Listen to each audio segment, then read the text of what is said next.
Hello, and welcome to episode 96 of TBR, the To Be Read podcast, where we talk about the books we love and the topics that interest us. I'm Patrick Stemp, and with me, as always, is Michael Ronn and John L. Monk. How are you guys doing? Great, Patrick. How are you this week? Good. I'm good, thanks. A little bit tired, but other than that, good. Winter has come back with not quite a vengeance, but just it's kind of really annoying. So we're going to do our roundtable and talk about what we've been reading over the past week, and then we're going to get into our topic of the week, which is our book of the month for March, which was John's choice, Midshipman's Hope by Feintuch. Is that how you're Feintuch? I cannot. And so let's talk about what we've been reading, and then we'll talk about whether or not we enjoyed that book. John, you want to go first? Sure. I read two things. Well, one and a half things this time around. I gave up on the thing with the vampires that eventually will show up. Oh, I might pick it up later and try to finish it. But what I did is I reread Turning Pro, which I absolutely loved. My wife read it because I kept raving about it in the house. She read it and then she blogged about it. She loved it. I just absolutely love that book, and I highly recommend it to anybody out there who wants to sort of turn their life around and just sort of, get doing with the things that you're supposed to be doing. I know you guys. Oh, that's Stephen Pressfield. It's Pressfield. Okay. The guy who wrote The War of Art. So, yeah. It's more of that, but less about resistance, more about other things. The other thing I read, I'm reading, is actually, and I'm loving it, is The Girl with All the Gifts. Oh, yeah. I already had it, didn't have to pay for it twice. My wife read it. She liked it, but she also had problems with it. All I'm doing is loving it. I'm reading the prose in the beginning with the little girl and everything, and I'm just like, oh, I'm leaking from my face. It was so sad, and, it's so good. And, I was convinced. I didn't see who the author was. I was convinced it was a girl. I guess that's my sexism. I was like, you're doing it perfectly. You're convincing me that this is a little girl, with and a teacher, and then I find out it's a guy, and I'm like, and then I was like, there's all this military stuff and everything, and I'm like, man, this is really complex. This guy is a great writer, and I'm just absolutely floored right now. So That's a good one. Be curious to see what you think when you get to the end of it. Yeah, it's a long book though, really, really long. It's like 1%. Well, it's not as long as The Stand or It or Midshipman's Hope. No. Midshipman's Hope flew for me. I don't know. Well, we'll get there, I guess. So. See, I still don't remember that Stephen King book being that long. I seem to remember it being quite a short read. So I'm surprised you. I'm not surprised that it was not a lot happening because it's King, but I'm surprised you didn't make it all the way through. I could be remembering it. It could. I don't remember it being like it's definitely not a 1,000-page read. That's for sure. No, it's not. It's not. I just it's. Were you reading that paperback or digital? Digital, yes. Okay. I was just curious because you were saying like flip 1%. I get sick of these books that I'm reading where it's like, oh, you have 1 minute left in the chapter, and then 2 or 3 pages later it says 9 minutes left in the chapter. Like, well, what happened to 1 minute? Like, I'm not reading that slow. They need to get rid of that feature because it doesn't work on anything. And it never picks up until you hit, or at least on some. It may do sometimes, but I've noticed it a lot of the time. At the first page of the chapter, it has no idea. It's not until you go to this next page that it can calculate like how much time is left in that chapter. It's like it's still coming off the last one. I don't know. Right. But yeah, it's not great, but I do like it better. Just a straight up page count would be perfect, right? That'd be nice. Yeah. Page 23 of 300 or whatever. What I don't like are the books that say, you're on location 383 of 15,900 and whatever. Like, that means nothing.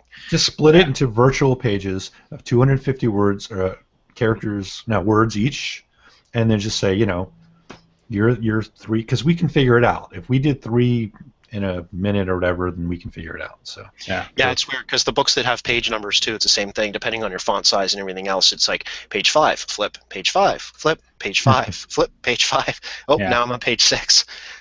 The ones I hate are in Overdrive, where they have page numbers on them, but they correspond to the print edition. So when you're on like page 37, it's not actually page 37, and it just throws you off. I think Kobo recalculates, if I remember correctly. I don't know if it does it on the app, but I seem to remember that it might do it on the device, where it recalculates the number of pages based on the size of the font that you're using. So if you make the font bigger, the book will go from 350 pages to 400. See, that's how it should be. That's the right way to do it for sure. So, What about you, Michael? What have you been reading? Well, my week was spent reading Midshipman's Hope. Okay, So, right, because you started it late, didn't you? I started it really late, but I did finish it, and eager to talk about it. And I did off and on read a screenplay that my writing partner Justin Sloan wrote for a novel that we're writing. So I haven't really read any screenplays, so that was kind of interesting for me to go through that. Is there some lag? Well, since he's lagging, I'll just let everybody know. I don't know if John, are you getting? What's that? No, I can hear Michael. Okay, I can hear you, John. So I don't know what's going on. I was going to say that Patrick loved Midshipman's Hope. He thought it was the most amazing book, that he's probably the most important book in Western civilization, actually. No, not just Western civilization. The civilization or the history of the universe. Because this is not just a book that takes place on Earth. That's right. It's an interstellar book. Yeah, it is. That's right. And I think I agree with him. So, but I don't want to put words in his mouth. I have to know, John. It's a dying question. Yeah. Did aliens make you read this book? Did they recommend this book to us? Did they come down and give it unto us? No. I'm just curious because an alien popped up in like the 90% mark of the book, and I was like, oh, there's the aliens. All right. Enough with that. It's a science fiction book. All right. Not that there'd be anything like aliens in a science fiction book. No. How's Patrick doing? Are you with us, Patrick? Can you hear me? Yep, we can hear you. Yes. Okay. I just shut down I don't know if what was going on there, but I just started shutting down Windows to see if it would get any better. Yeah, it's cool. Well, it's not back. So, how was your week? My week in reading sucked. I read a couple pages here or there. I started reading. So anyway, you guys know this, but for our listeners, I was away last week at the Smarter Artist Summit in Austin, Texas, with hosted by the guys from the Self-Publishing Podcast, Johnny, Sean, and Dave. And it was just absolutely amazing. If you're a writer or an editor or a cover designer, if you're sort of in any part of the self-publishing industry, and you weren't there this year, I would highly, highly recommend going next year. It was just an amazing experience. Fantastic speakers. The venue was great. Everything was just fantastic, and meeting 150 other people in the industry was just a lot of fun. Didn't spend nearly enough time there. It was a 2-day summit. I kind of flew in on Tuesday, so we had Tuesday night there. There was a live Sell More book show there, which if you listen to that show, you've probably heard by now.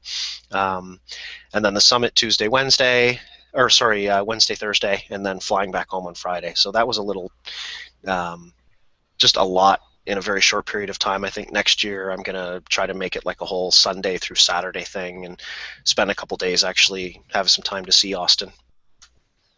Cool. So save up if you weren't there, and if you were, I'm sure you already are. I think everybody who was there this year is probably going to go back. I wouldn't be surprised at all. So with all of that going on, I didn't get much reading done. I did read a little bit more of the Naris Wheatley book that I'm reading right now, the sequel to Mutation. And I can't remember the actual name of this book, but I also started reading, my wife just read like a 3-volume like massive set of the complete Sherlock Holmes. And I haven't read Sherlock Holmes in years and years, so she has her, $60 or $70 paperback tomes, and I got my $1.99 digital download of the same thing, and so I started reading that. And I'm only a couple chapters into the first book. I think it's The Scarlet Letter, and just adoring the writing style. Considering how old this thing is, It's good. it does not read like Dickens or like some of those books from the era that where it's clear that the language was different. It is so. It's written it reads as though it was written today. I agree. Absolutely loving it so far, even though I'm not that far into it. And that is pretty much it for my reading for the week. Because I finished Midshipman's Hope a few weeks ago. So, but I'm pretty sure I remember how much I hated it enough to be able to talk about it tonight. We're going to gang up on you, John. So, with that, we can. That was a nice little way to move into our topic. I want to be treated the way we treated Amber's book. Okay? Absolutely. with love and compassion. Yes. Just because we didn't like it doesn't mean it's not necessarily good. Right. It doesn't say anything about you that you do like it. Michael, I guess. So I was lagging there, obviously, and I know you guys were joking around saying how much I loved it, but I got the impression that you didn't. Okay. Didn't love it. So long story short, John. Truthfully, peacefully, honestly, it wasn't my favorite, but I didn't hate it. Okay. So yeah, I guess we can talk about that. Yeah, my path through this book, in thinking about it today, was kind of because it's a book. John, you had been on the show before you joined us as a host, and this is a book that you had mentioned. Yeah. And it was a book that I had on my Kindle for quite some time, and just maybe read the first couple pages and didn't get sucked in. I tried it a couple times, and then when we picked it up as our book of the month, was obviously gave it a more serious try, and had a hard time getting into it. Hit the kind of quarter part, and through about 80%, loved it. The story really picked up for me there. There was a lot of really cool things going on. At 80%, it just like dived off a cliff for me and just went downhill from there. And we can talk about that sort of. And so obviously, for anyone who hasn't read the book, these sort of book of the month discussions have potential to have spoilers. I think we should spoil it. Everybody knows we were going to read the book. Yep. So they had a chance to kind of read along with us. I hate to be all draconian, but anyone who's picking up the show for the first time, if this is a book that you want to read or have been planning to read, you might not want to listen. You don't want us to spoil it for you, and you don't want our like or dislike of the book to necessarily spoil your enjoyment of it. I just want to say that nothing could spoil this book because you cannot spoil perfection. Okay? Oh, goodness. Oh, fighting words. Yeah, it kind of sounds off. It kind of sounds like a challenge. I was going to be nice, but I'm like okay. So the book, let's go into. So this book takes place in a futuristic world. Space travel is not only necessary, but possible. Or I was going to say not only possible, but What's the name of the technology, John? Do you remember, like the T drive fusion. or something? It's just fusion. It's called it's some kind of T waves or something like that, right. And it's just BS. It's just space opera. So although he doesn't go into the history too deeply, clearly there was some sort of war in the past that the UN had to step in and become the world government, and there was some sort of religious uprising. So religion is very, very heavily used in this universe, to the point that like blasphemy on the ship can basically get you put out the airlock. And because of the method that they're using to travel through space, there's something about these T waves that give people cancer. And somehow young children up to, I think, when they're like 17 or 18 maybe, are 15. Immune maybe, or at least a lot less likely to get this like terrible, just like really, really fast-acting cancer that just kind of rips through your body and kills you. Explain something to me, John. Sure. If these naval, and these are all naval vessels, to make that clear too. So this is the Navy, and it's a little bit backwards in the sense that like they treat discipline on the ship like it was the 1700s, and there's lots of spanking and for breaking the rules. It's called flogging. Okay. Yes, caning, basically. Corporal But punishment. so they populate these naval ships with young kids. They're the officers. For the most part. There are some adult officers, but not very many. Why is anybody on these ships if they're going to get cancer? Like, I understand you would think that they would only populate the ship with kids, but there's most of the people on the ship are going to these other places as colonists, right? It's what it is. They explained it. He did explain it. The thing is, I've read the book like 3 times, so I like know these things. He did explain it. You're fine if you get like a couple of years of exposure, but these people who come on the boat, the captain and all the officers, they're expected to spend a lifetime, in the Navy, 30 years. Okay, so if they don't get that early exposure, they're highly at risk. The colonists are taking the risk to have a better life. So they take a small risk of 2 years, which is the length of a trip for a long place like Hope Colony. Some places are closer. And then you got the enlisted men who sign up to get out of the dregs of like living in the Undercity, which you'll get into in like book 3 and 4, where all the trans pops live and he talks about that a little bit. Like, there's no mandatory education anymore, so basically the planet has become, it's like idiocracy down there. So that's the only sort of, you only get educated if you join the Navy, basically. Right. So speaking of the young kids, what about the protagonist? You mean Nicholas Seaford? Yeah, so the story follows this kid who, through a series of unfortunate events, ends up becoming the captain of the ship. And so what did you think of the protagonist, Michael?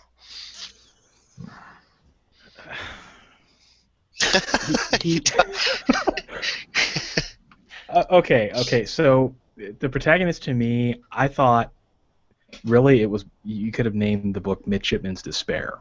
Mm-hmm. Like, it was very much, I'm going to go lie in bed and I'm going to wallow and think about these decisions that I have to make. He was an interesting character. I still felt like by the end of it, I really, I knew who he was. He's this interesting kid who is on a ship. He's a midshipman. He starts off as a senior midshipman, and as you mentioned, eventually becomes captain of the ship. But I still felt like I really didn't know him. And I don't know if that's how you felt, Patrick. Like, he just felt. I thought the voice just didn't speak to me. Yeah, I thought maybe I knew him a little more than I wanted to. In that he was. It's not necessarily unusual to have a main character or a protagonist who's unlikable. And I'm trying to think of an example. I was going to say Dexter, but Dexter is likable. He just does terrible things. He's pretty whiny, down on himself. He never ever thinks he's doing the right thing, which is fine if the arc of the character is if that was his arc, to go from somebody who doesn't have any faith or belief in himself and his abilities and what he can do to confident and self-assured, right, and able to prove to himself and to others, like, no, I'm the captain, damn it. I may have fallen into this position by accident and through some terrible things, but I'm still I'm the right man for the job. And he never ever gets to that point. He's constantly looking for ways to get out of it. He's trying to look through ship's regs and stuff, and he desperately doesn't want the job. Again, which is fine at the beginning, but it would have been nice to see him grow out of that eventually. And maybe he does later in the series. I've read the synopses of the other books because I was just kind of curious to see where it went. So, John, does he ever become self-assured and secure in what he can do, or does he continue being kind of He does. He eventually. It's a long time coming. It's something around either book 4 or book 5 where he kind of forgives himself. Well, I don't want to give that. I think that particular thing would be a spoiler for book 2. Okay. But you know, he has sort of an overstrong sense of duty that was sort of beat into him or drudged Hmm. into him by his parent or his dad, Hmm. and he has this terrible, like you and I would be like, okay, look, everybody, look, I'm the captain, but we both know that I'm not. We all know that I'm not really the captain. So just work with me. I'll work with you. I won't be a jerk, and we'll get through this. Let's just get to Hope Nation. He doesn't do that. He knows that that is not tradition. That is not what the captain does. The captain must be aloof. The captain must not talk about his or her feelings. The Hmm. captain must keep his nose out of the wardroom, where all the midshipmen hang out. Well, He must not. it certainly doesn't help that everybody else on the ship thinks he's Yeah, not fit Not for fit, duty yeah. either, right? The only reason they go along with it is because basically if they don't, they'll get airlocked, that's right? true. Yeah. So this is Yeah. this is what's going on there. But he eventually does. Many books later, come to he grows. I mean, he grows through the series, but he grows like he becomes that man you want him to be. Yeah, and that's that's one of the things that I actually liked about him was that I liked that there was that conflict there. Like I got that there was that sense of loyalty and that sense of duty. And I think I appreciated the gravity of the dilemmas that he was put in, right, with the three men and deciding whether to kill them and just constant regulations that he had to deal with. What I had hoped, and maybe this is just because I watched too much Star Trek, right? I had hoped that at the end of the book he was more like Jean-Luc Picard and not I'm gonna go lie in bed and take this pill. Oh wait, I don't have to take the pill because the crew loves me, right? Like that is kind of what I guess I expected a faster progression because I think of a Starfleet and this is terrible, but I think of like a Starfleet captain, right? Like that's like the standard that I Hmm.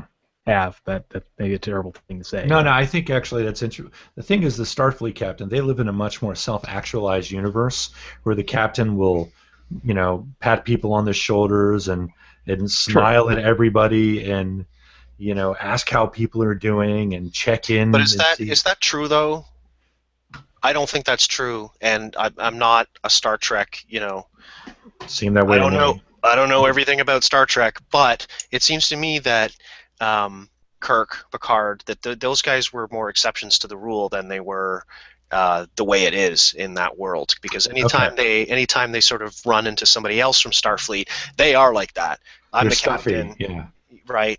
Um, and so again, after reading it, one of the things I was trying to do was kind of figure out like what kind of story this is, and I really couldn't do it. And I think that's sort of one of the problems I had with it, in the sense that it's not a character. So again, you've heard me talk about this before, sort of the mice quotient, right? That Right. is it milieu, idea, character, and event, and each story has sort of different layers of that. Um, I don't particularly enjoy milieu stories or idea stories if they're the primary, if that's where they're heaviest. So like Lord of the Rings, that kind of stuff. Um, anyway, so I do like character and event stories. Um, this isn't a character tale because he never grows as a person. So it's not about him as a character. I thought maybe it might be an event heavy story. It is kind of event heavy, but there's really hmm no plot. Like, what is the story about? Basically, it's a bunch of random things that happen. There's no um, goal that carries you through the whole story, other than, I suppose, I need to get from point A to point B, right? That's, I guess, really what they're trying to do. But they get there, and then there's still another 20% of the book to go. Well, he has to Um, also survive by not breaking any regulations. Now, to us, that sounds silly, but to him, that was a very important goal. He had to do what he needed to do without screwing up, like those guys that he had to kill. The regulations but said he again, had to kill them, but he didn't he want to. accomplished that by 80% of the book, right? Yeah. When they get to Hope Nation, right? Um, so I thought it might be a milieu sort of book where it's like, here's an interesting world that I want to bring you into and show you around, right? Lord of the Rings. This is a really cool world that I've created. Um, but he doesn't really get into that too much either. He mentions the history of it a little bit and things like that. And so I think maybe it might be an idea book. I'm not sure. So I was a little bit confused as to kind of what he was going for there as well. Can I tell you what the Yeah. series is about real quick before the Yeah. No, series it's about is fish. all It's always about Nicholas Seaford, and how he deals with the next thing and keeps his soul. That's it. Go ahead. Sorry, Mike. Keeps his soul as in, like, we're literally talking his soul because of the religious aspect, right? Yes. He thinks he's going to be damned if he doesn't do the right thing. Right. Go ahead. Go ahead, Mike. Sorry about that. No, I was going to say I think there's a little bit of everything. I think the one thing that threw me off, I guess, I haven't read that much space opera, but the space opera that I have read, there's more worlds in it.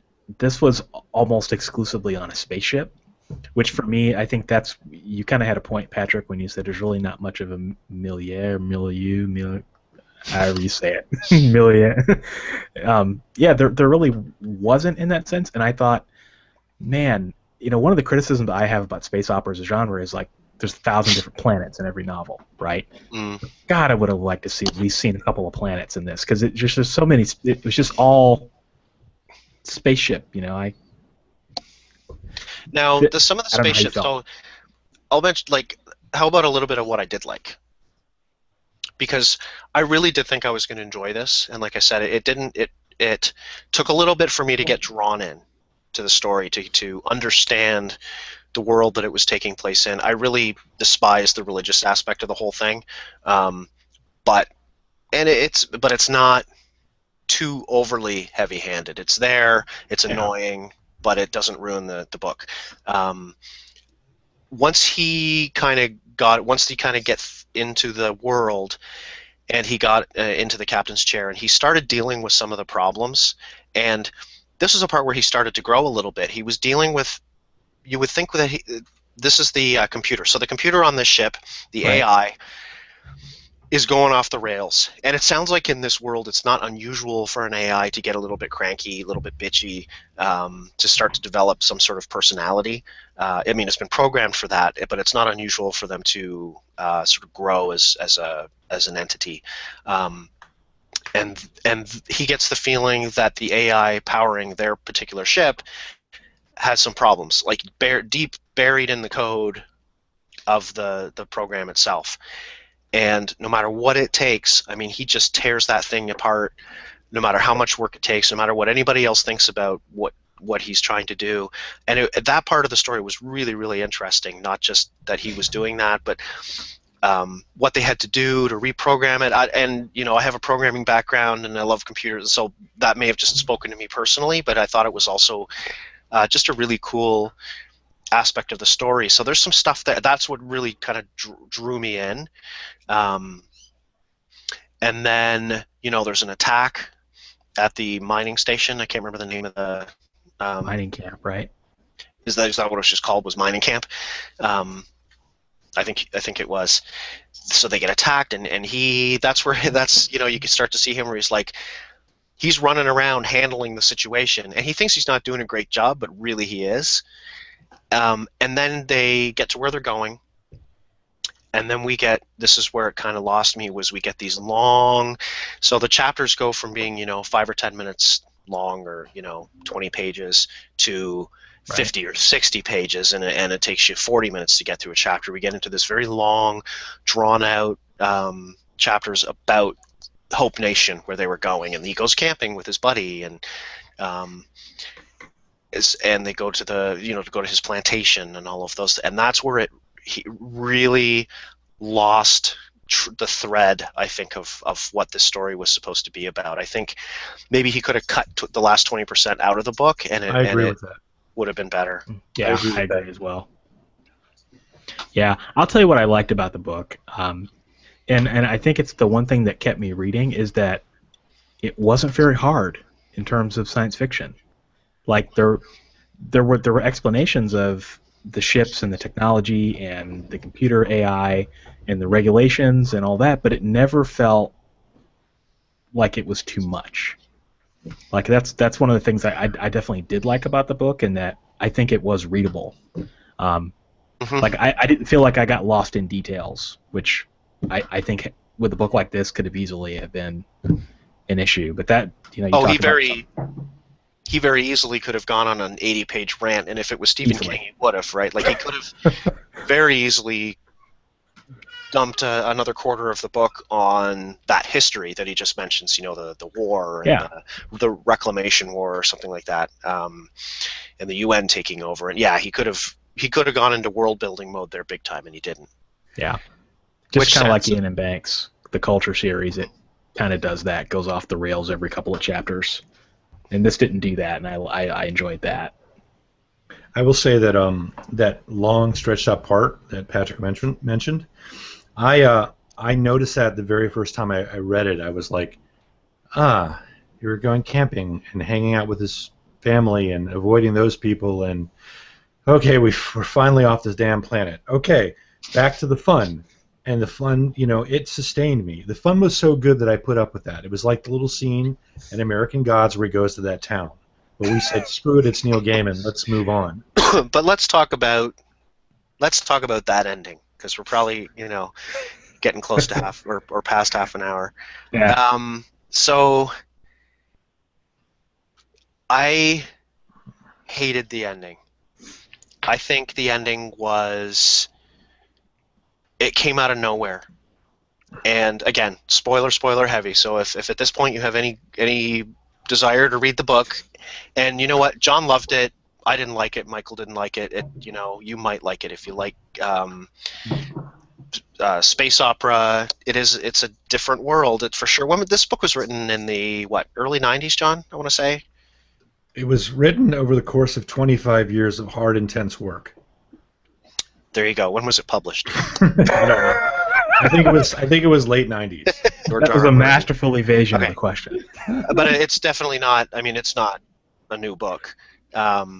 So they get back into space after going camping, and they come across a ship that has been attacked.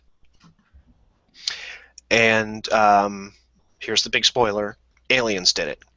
Fishy aliens that look like fish and spit acid. Yeah.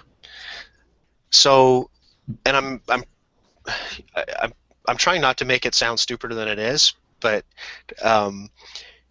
for me, that came so out of left field. It did. It really did. Like, I expected what was set up for me in the middle of the book, and I knew it wasn't going to go this direction by the time they got to Hope Nation. But there's this talk of throughout the story of there's this ship that everyone sort of stops and looks at, the ship that mysteriously something happened to it many years ago, and people who are making this journey, they stop there. They go on a little field trip and they go over and they sort of check out, just to look at the ship and maybe understand the severity of what it is to be in space. Then there's talk of they get to the mining station and they find out that other ships have been disappearing.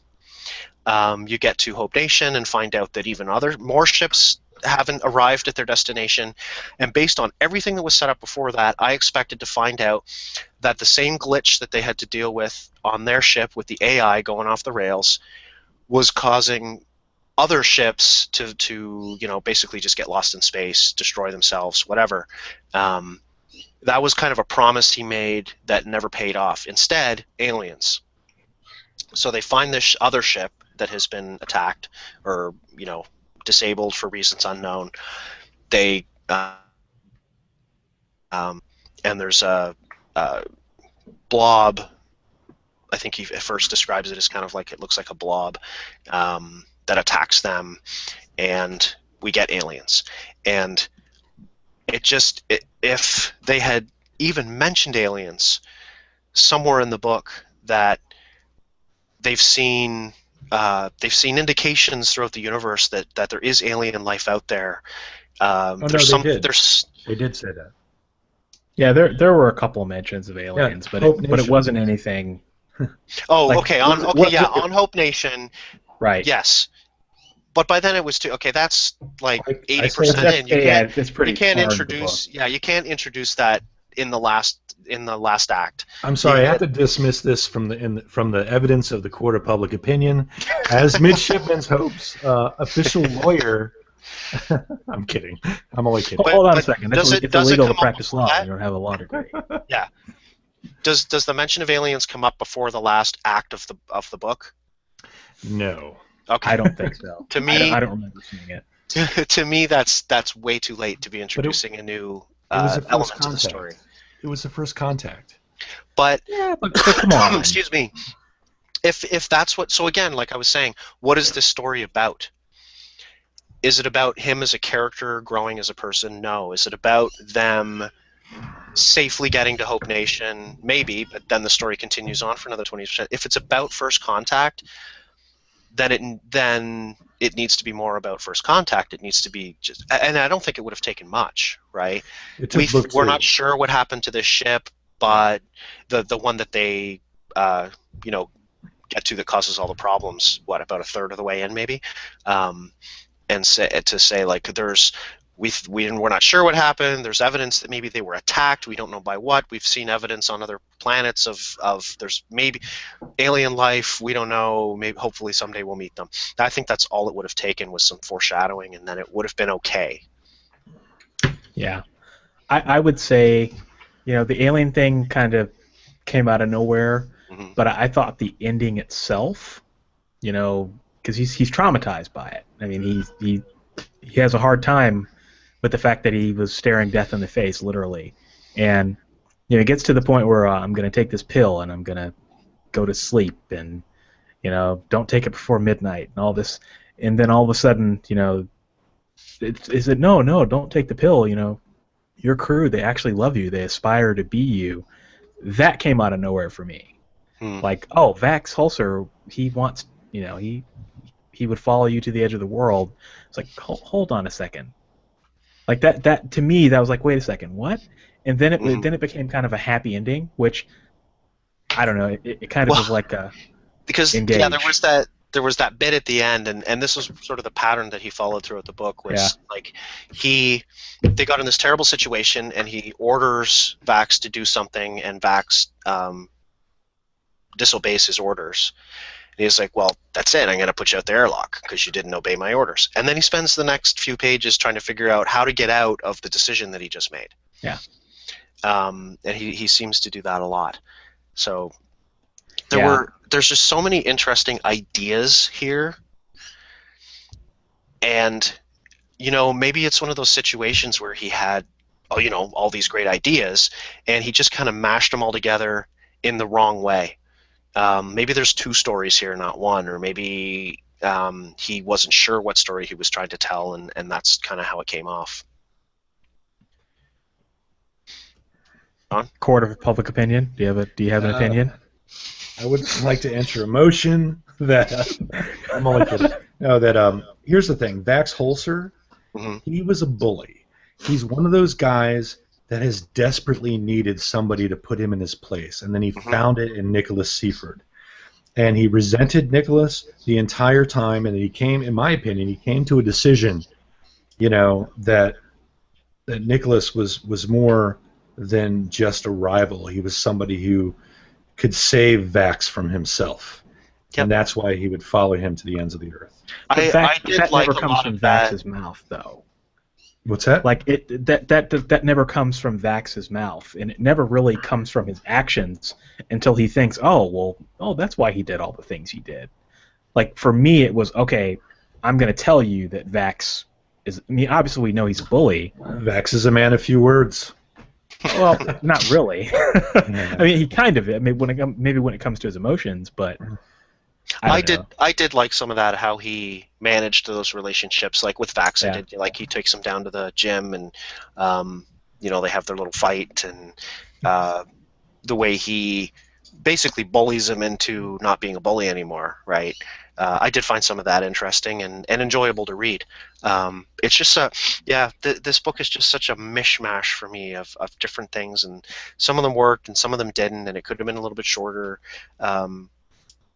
And there's 7 books in the series, John? I'm not prepared to answer that question.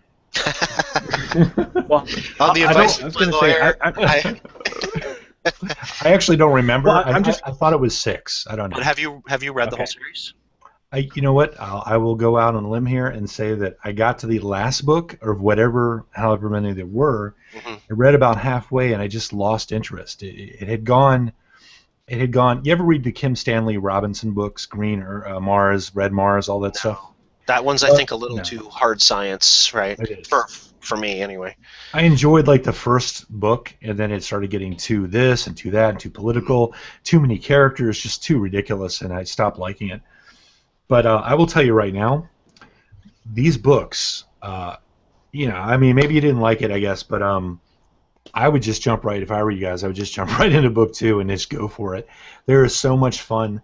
The goldfish monsters, or whatever you want to call them, they become the driving force of the entire civilization to deal with, because they're going to be starting to cause trouble with all ships. It's almost like they've been drawn after years and years and years of this light speed travel, these N waves or whatever. They've been sort of drawn to the human race, and now they have to be dealt with. And Nicholas is right at the middle of it all. He's the first guy to contact him.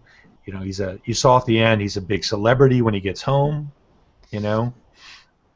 It's just really, really. Here's the thing. So you're kind of I guess negatively disposed to it at this point, and you might not be able to get back into it. But I would recommend going right into book 2. So as Michael said, they are easy to read books. So Yeah, I'm definitely glad I got the opportunity to read it, because it's one that I've been hearing about a lot.